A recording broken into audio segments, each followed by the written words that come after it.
There is a very popular idea today. Welcome to the Sebcast, the home of the #1 network for your life. This is where we hear stories anew, look deeper, and discover together how Jesus works today. You hear it in movies, in conversations, even in some philosophies. The idea is simple. When we die, we don't really disappear. We have just become part of something bigger. We become part of nature, part of the energy of the universe, part of the circle of life. It appears very reassuring at first glance, but if you reflect on it more carefully, an intriguing question arises: is this truly what people's hearts yearn for? Consider for a moment the people you cherish most, your family, your children, your friends, the individuals who give your life its purpose. If someone told you, don't worry about death, you will still be part of the universe, would that really comfort you? Probably not.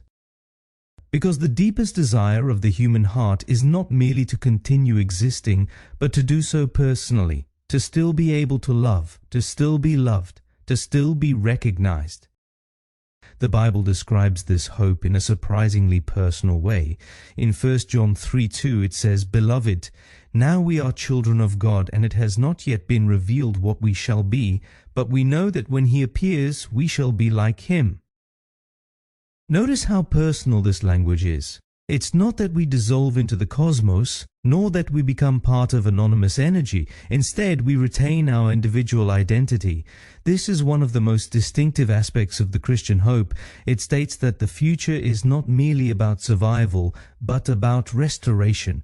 It's not about dissolving away, but about renewal. In other words, the story of the world is not heading towards disappearance, but towards fulfillment. It means that everything that truly has value, love, relationships, and identity, is not ultimately lost. And that changes how people live today. If the world is just a temporary circle of energy, then ultimately it doesn't matter much what we do. Everything disappears again anyway. But if the story of the world moves toward restoration and renewal, then even small acts of love gain new meaning. Every relationship matters, every act of grace matters, every moment where we support each other counts, because these are not just temporary things, they are signs of the world God is busy restoring. This is also why community is so central in the Christian life. We discover this hope not just alone. We discover it together through people who live together, believe together, and learn together to live God's love practically.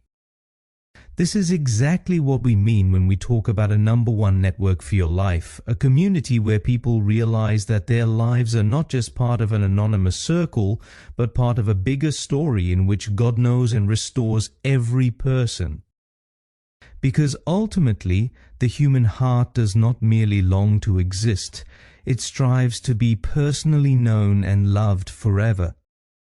When we believe that this life is all there is, we tend to focus only on immediate concerns, pressures, success, or short-term issues. However, when you live with an eternal perspective, your priorities shift.